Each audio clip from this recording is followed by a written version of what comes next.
L'association des Jardins de Sillac, c'est une association qui regroupe beaucoup de choses. Dans l'association, il y a une AMAP et il y a aussi les activités de l'association, c'est plutôt de l'éducation à l'environnement, tout ce qui est éducation qui ramène à l'environnement, à l'éducation populaire aussi. On fait toutes les activités qui vont se rapprocher de l'autonomie.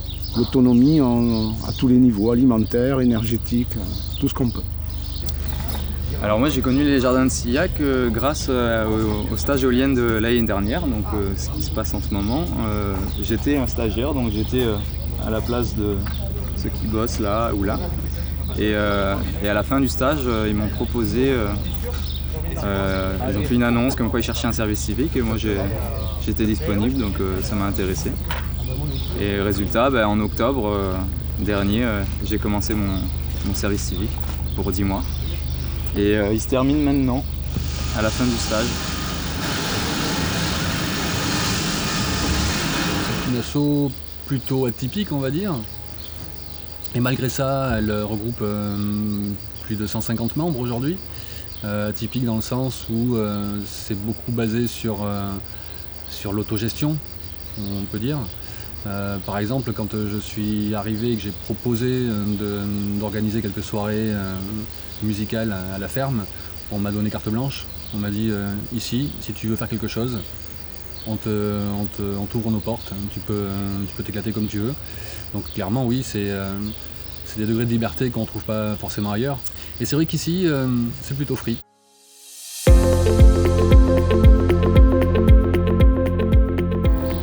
Une AMAP, c'est un regroupement de ce qu'on appelle des consommateurs, des gens qui décident entre eux de se nourrir plus sainement et de prendre leurs produits directement à la source, donc chez les producteurs. Donc en gros, c'est deux entités, un regroupement de producteurs et un regroupement de consommateurs qui décident ensemble d'améliorer les choses en fait, de mieux rémunérer les producteurs sur des produits de qualité et de créer un ensemble cohérent de consommation et de production en fait. En fait, je rentrais de Guadeloupe, avoir passé quelques années en Guadeloupe et puis pour moi j'avais mis une croix sur l'agriculture, comment je l'avais déjà pratiqué. Et justement en 2003, j'ai rencontré les personnes qui ont relancé les AMAP dans la Drône en France et là ça m'a motivé de refaire du maraîchage parce qu'en fait avec la MAP on ne paye pas le produit, on paye le travail de l'agriculteur. La ferme de Sillac en gros c'est le point névralgique de l'association et c'est vraiment un chouette lieu. Parce qu'avant de monter une AMAP, c'est bien de produire, mais pour produire c'est bien d'avoir des terrains. Oh, moi, le terrain, je l'ai trouvé il y a très longtemps par hasard, parce qu'en fait, c'était une maison qui n'avait pas d'électricité, qui n'était pas raccordée au réseau, donc c'était une maison qui était condamnée à tomber en ruine. C'était dans les années 80, donc on n'avait pas encore toute cette possibilité, au point de vue énergétique, d'être autonome. On a été, disons, pour ici, on peut dire les pionniers dans la région, à essayer d'avoir une autonomie énergétique, même si dans les années 80, on nous regardait comme des extraterrestres avec nos panneaux solaires. Maintenant, quand même, ça fait plaisir de voir des champs de panneaux solaires qui s'installent tout autour. Une journée type, en fait, il n'y en a pas vraiment, quoi. Ça change un peu tous les jours et c'est ça aussi qui est intéressant dans ce métier, c'est que c'est pas forcément répétitif. C'est sûr qu'arracher des herbes pendant 2 heures, ça peut paraître répétitif, mais si j'ai envie de changer, je peux faire d'autres choses, quoi. Alors je suis tout seul à travailler au jardin, mais régulièrement j'ai à peu près 2 stagiaires, des gens qui sont en formation. Avant de s'installer, il faut un stage pratique ici sur 1 mois, 2 mois, 3 mois. Là ici on a Lisa qui vient de faire une formation, qui est en recherche de terrain et en attendant elle fait un stage paysan comme on appelle, où elle apprend plus la pratique. J'ai travaillé à Paris en tant que graphiste et j'ai décidé de me reconvertir dans l'agriculture. Donc la ville, la solitude, l'écran. À un moment j'ai dit stop, ça n'allait plus du tout. Et au début je me suis retrouvée dans le jardin de mes parents à faire un petit potager en permaculture. Je lisais Pierre Rabhi et tout le tintouin. Et en arrivant ici, en découvrant le métier, je me suis dit banco, c'est ça qu'il me faut. À la base, je cherchais un endroit où faire du woofing, donc pour découvrir le métier. Et j'ai enchaîné avec des stages et des formations. Et aujourd'hui, je suis formée et je voudrais m'installer en maraîchage. Ça fait 1 an que j'ai validé le diplôme. Je me donnais, au début, j'étais optimiste, je me donnais 1 an pour trouver le terrain et m'installer. Après dire, ça n'a pas été une année tout à fait normale, on va dire. Ça a été un peu perturbé pour tout le monde. Mais oui, c'est vrai que de toute façon, c'est compliqué aujourd'hui de trouver du terrain dans le coin. Parce que moi, je ne cherche pas à acheter. Parce que de toute façon, l'achat ici, ça sera toujours au-dessus du prix normal des terres agricoles. Donc je voudrais louer pour commencer. Et la location, ça fait encore très peur aux propriétaires. Je conseille aux gens qui s'installent au départ d'être en AMAP. Uniquement pourquoi ? Parce qu'ils sont moins seuls. On sait, un jeune ou une personne qui s'installe en AMAP, obligatoirement, il aura le soutien des consommateurs. Les consommateurs, s'ils avancent de l'argent, ils payent. C'est en gros payer la production à l'avance. Par contre, ça, c'est quelque chose qui est hyper intéressant parce que ça remplace l'incompétence des banques ou l'incapacité des banques aujourd'hui de financer tous ces gens qui veulent s'installer en agriculture.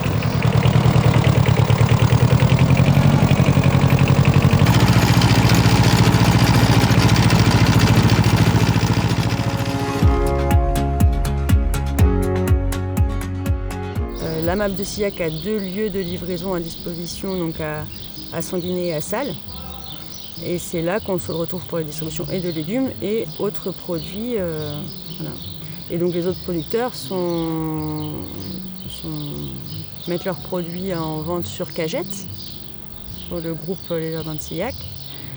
Et les adhérents commandent à l'avance les produits et viennent les chercher sur le lieu de distribution à Salles ou à Sanguinet. D'abord, évidemment, il faut adhérer à l'association et on remplit ce petit tableau en indiquant le nombre de paniers que l'on veut sur une saison. C'est très simple et on vient les chercher à jour fixe, 1 fois par semaine. Comment j'ai fait ce matin ? Je suis venue avec mon petit bout de papier et mon crayon. Je me suis fait un petit tour dans le jardin, j'ai vu ce qu'il y avait de dispo à peu près. Bon, après j'avais déjà une petite idée, mais je suis venue pour me rassurer sur les disponibilités. Et de là, j'ai fait ma petite liste. La difficulté, là c'est Hervé, il fonctionne comme ça, il a des paniers et des demi-paniers. Donc voilà, il faut bien organiser que les grands paniers y aient à peu près le double que dans le petit panier. Le double en nombre de variétés, pas forcément en quantité. Donc voilà, alors après je fais mon petit tour, je vois ce qu'il y a, je vois à peu près les quantités que je pourrais sortir et je commence à récolter. Petit à petit je forme mon panier, quoi. Enfin, je récolte et les paniers après seront confectionnés à la distribution par nous ou les adhérents s'il y en a qui sont là présents.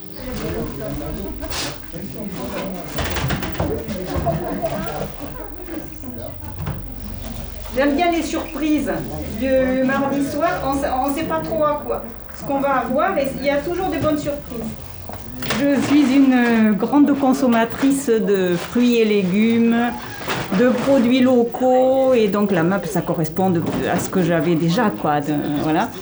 Et enfin, ça correspond à ce que j'essayais déjà de consommer avec des producteurs au marché. Au marché, à Salles, je ne prends pas chez les revendeurs, je prends chez les producteurs. C'est frais, ça sent bon, il y a de la couleur. Je sais d'où ça vient et je sais qui les cultive et c'est agréable. Les produits qui sont ici distribués à la MAP, qu'on peut acheter par la MAP, soit sous forme de contrat comme ça, comme les paniers, soit en achetant 1 fois par trimestre certains produits, ils sont très bons au goût. Les Jardins de Sillac, j'ai connu quand je suis arrivée dans la région, il y a quasiment 13 ans, où j'avais ma voisine qui était la présidente de l'asso. Et puis je lui prenais ses paniers pendant ses congés. Et puis pendant 3-4 ans, je prenais ses paniers pendant ses congés. Et puis après, j'ai fini par devenir moi-même adhérente. Et après, de fil en aiguille, un jour, on a cherché un coordinateur pour les fruits rouges. Moi, les fruits rouges, c'est un produit qui me parle. Le coordinateur, il fait le lien entre le producteur et les adhérents de la MAP. C'est-à-dire qu'on va mettre en avant les produits du producteur. On va faire le lien, on va envoyer les propositions de commandes aux adhérents. Après, on va récolter les commandes, les paiements. Et c'est pour faciliter aussi la vie du producteur. Le producteur, ça lui permet de vendre ses produits, mais il n'a pas toutes les formalités. On gère les formalités administratives pour lui. On fait le lien entre les deux. Eh bien, il faut accepter que par moment, on ait un panier qui soit un peu léger par rapport au coût, mais à d'autres moments, on a un panier qui vaut plus que ce qu'on a payé. Et c'est juste qu'il ne faut pas voir au jour le jour, il faut voir de façon globale. Et voilà, quand on a un panier pour 20 € avec beaucoup de tomates, du basilic, enfin avec tout ce qu'il y a là-dedans, de la rhubarbe, etc., je me dis que ça les vaut, quoi. Ça les vaut. Ça ouvre l'esprit sur des nouvelles façons de faire et après on prend plaisir aussi à soi-même cultiver nos propres légumes. Ça remet en question toute notre façon de consommer, à acheter moi des produits qui viennent trop loin quand je peux acheter local, c'est pas possible, même si paradoxalement le local est parfois plus cher parce qu'il est produit en moins grosse quantité, mais je ne vois plus acheter des produits industriels.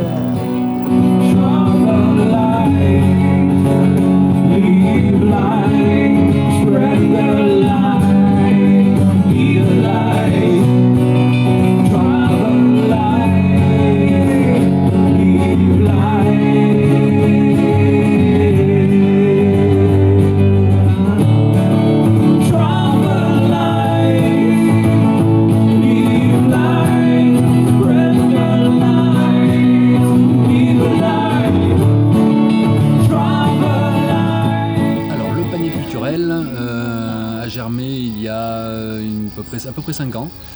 On se disait qu'on aimerait bien organiser des petites soirées, mais bon, les petites soirées étaient organisées de fait à Sillac. Et quand je suis arrivé dans la bande, on va dire, avec ma sono, avec des groupes amis, je me suis dit c'est l'occasion de développer quelque chose ici, surtout pour la scène amateur en fait, parce que je suis aussi musicien amateur à côté de mon travail salarié. Et ni une ni deux, j'ai proposé ça aux copains de l'association et je crois dans la semaine qui a suivi, la scène était montée. Donc Bernard, Hervé, la bande locale a monté la scène que tu connais à côté du four à pain. Et du coup, on s'est dit qu'on allait mettre en place un dispositif qu'on appellerait le panier culturel sur le modèle du panier maraîcher que nous propose Hervé. L'idée étant que chaque adhérent peut souscrire à ce panier culturel pour la modique somme de 15 € par saison et participer donc aux frais des musiciens. Donc chaque adhérent, parce que c'est bien entendu réservé aux adhérents de l'association, peut souscrire et se déplacer, venir nous voir les soirs de concert, les soirs de concert repas comme on fait habituellement. Ce qui permet de faire une petite somme d'argent, un fixe en fait, quoi. Un fixe qui est distribué lors de ces 3 soirées et qui est à ça rajouté donc au chapeau, puisqu'on fait tourner un chapeau dans l'assistance pour gonfler un petit peu cette somme, ce qui fait que les musiciens souvent partent avec de quoi au moins payer l'essence qui a permis à leur véhicule de les déplacer jusque là, ou de changer des cordes, enfin voilà, c'est vraiment c'est symbolique. Mais c'est important quand même, à mon sens, de ne pas faire se déplacer les musiciens juste pour une pizza et une bière. On peut dire que dans l'agriculture, il y a culture. Voilà, c'est facile, c'est bien raccourci, mais je crois que ça fait partie clairement des valeurs qui sont véhiculées dans le coin.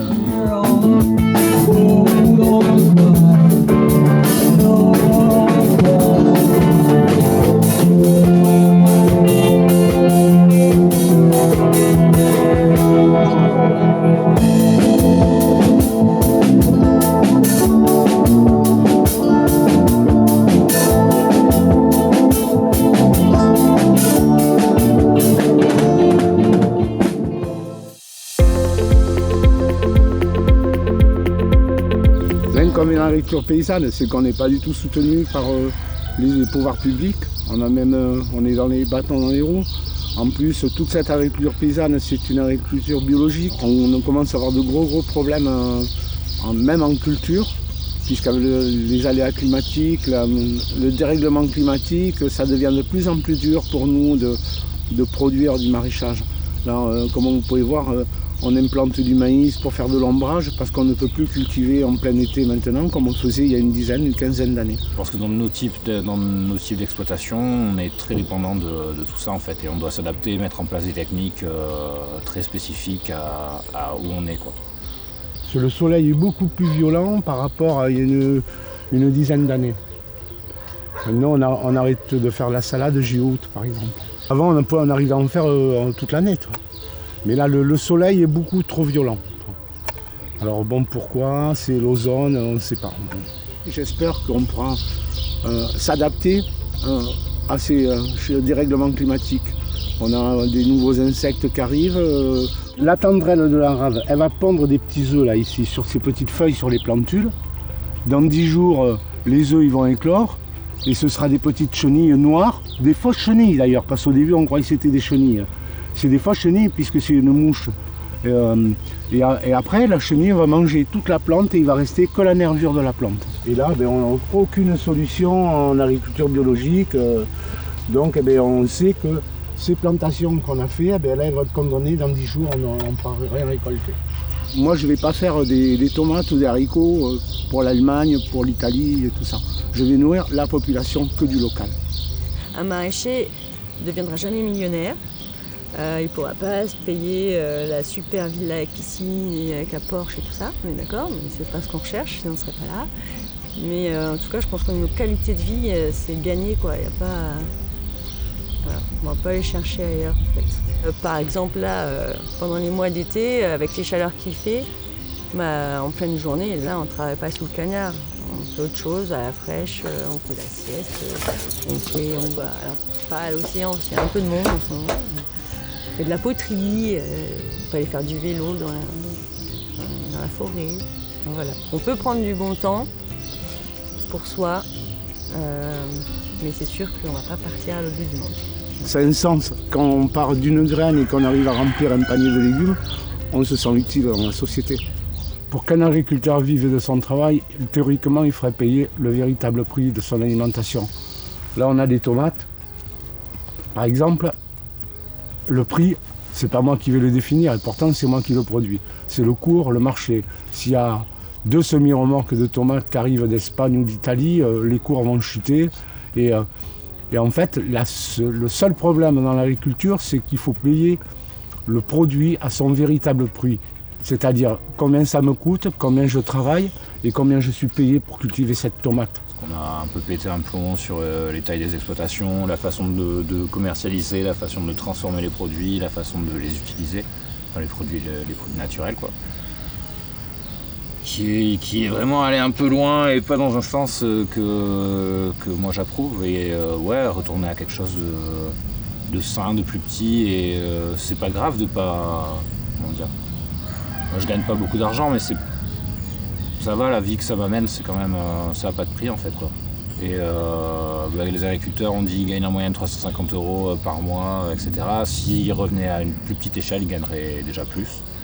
Et ils se pourraient moins la santé, et ils seraient plus contents de ce qu'ils font et du métier qu'ils font plutôt que de se faire aligner par tout le monde parce qu'ils polluent, etc. Donc l'agriculture... que ça redevienne plus simple, entre guillemets. Aujourd'hui, on a eu le Covid. En ce moment, on est en train de subir une sécheresse. Si elle dure trop longtemps, on va arriver à plus pouvoir alimenter la population. L'agriculture française, aujourd'hui, nourrit qu'à hauteur de 23% la population. Un autre monde est possible maintenant.